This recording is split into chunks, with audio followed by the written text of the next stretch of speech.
Good morning, students. Today we are going to discuss exercise 13.2 of chapter number 13, and name of the chapter is direct and inverse proportion. In this exercise we will learn about inverse proportion.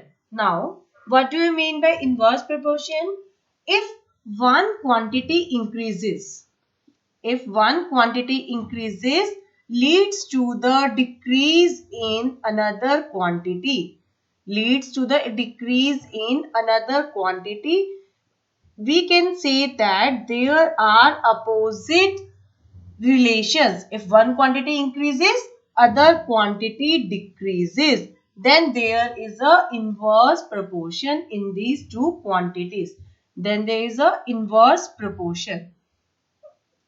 Or we can say that two quantities x and y are said to be in inverse proportion if an increase in x causes a proportional decrease in y, or vice versa if decrease in x leads to the increase in another quantity y, in such a manner that product of their corresponding values remains constant. If x and y are said to be inverse proportion, then we can say that product of these two values remains constant. Here k is the constant of proportionality.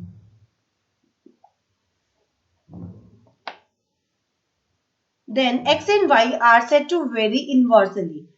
In such a case, if y1 and y2, if y1 and y2 are the corresponding values of y and corresponding to the values x1 and x2, then the corresponding product of x and y, x1, y1, here y1 is the corresponding value of x1, that is equals to x2, y2. Here y2 is the corresponding value of x2. Then we can say, or it can be written as x1 divided by x2, that is equals to y2 divided by y1. Here, if two quantities x and y are in inverse proportion, then you have to remember product of these two values should be constant. Xy is equals to k. Here k is the constant of proportionality. Let's discuss it with the help of example. Suppose I have 20 sweets and I have to distribute 20 sweets into number of children. Suppose I have 20 sweets.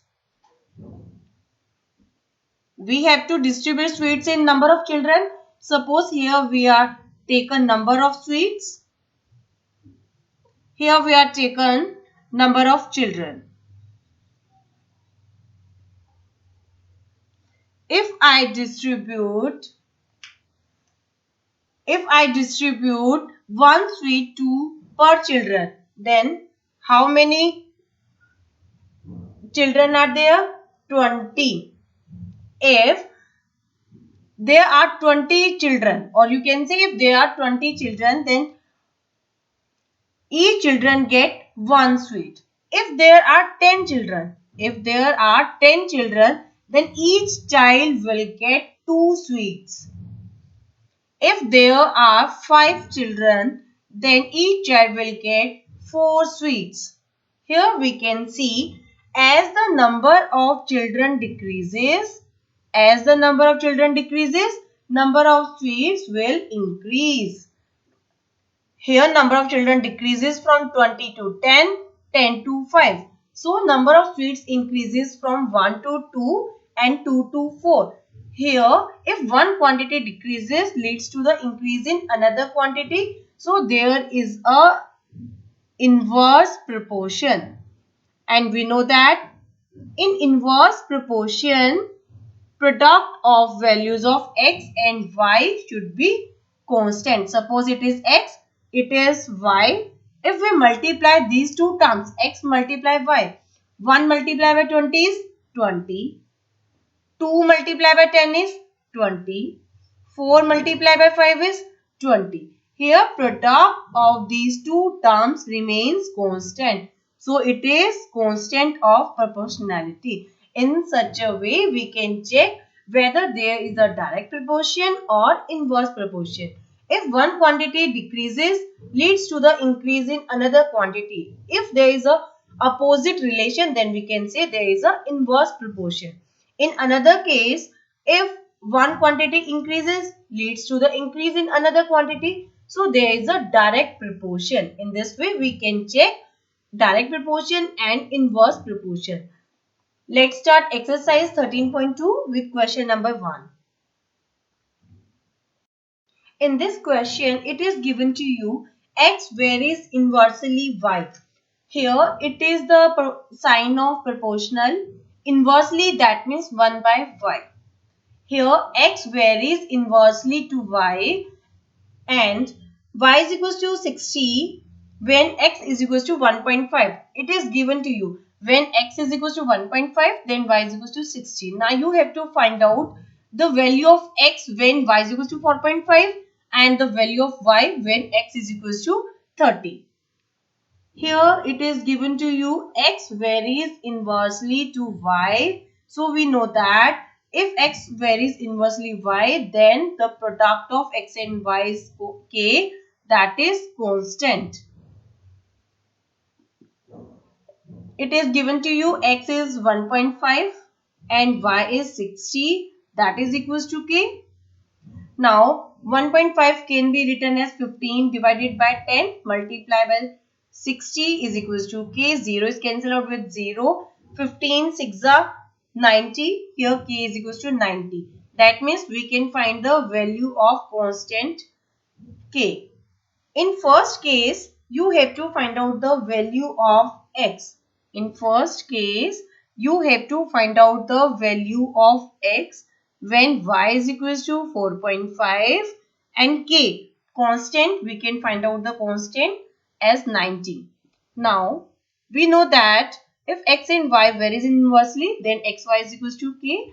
Now, you have to find out the value of x. So, x can be find out k divided by y. X is equal to k is 90, y is 4.5. It can be written as 90 divided by 45 multiplied by 10. Here 45 2s are 90. It is 10 multiplied by 2 is 20. Now x is equal to 20 when y is equal to 4.5. In next part, you have to find out the value of y when x is given to you 30. Here x is given to you 30. You have to find out the value of y and k is 90. So if x and y varies inversely, then product of these two terms xy is equals to k. Here you have to find out the value of y. Y can be find out as k divided by x. Here k is 90, x is 30, 33 is 90. So y is equals to 3 when x is equals to 30. In this way you can find out the unknown variable. Let's move to next question. In this question, it is given to you 6 pipes are required to fill a tank in 1 hour 20 minutes. That means time taken by 6 pipes to fill the tank is 1 hour and 20 minutes. How long will it take if only 5 pipes of the same type are used? If we use only 5 pipes, then you have to find out the time will take by the 5 pipes to fill a tank. Now, here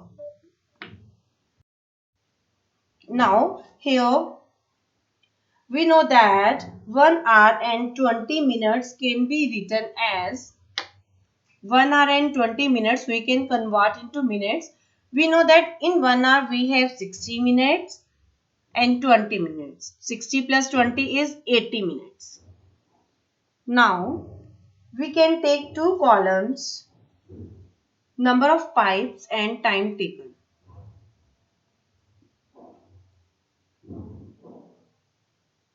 It is given to you. Here we are take time taken in number of minutes.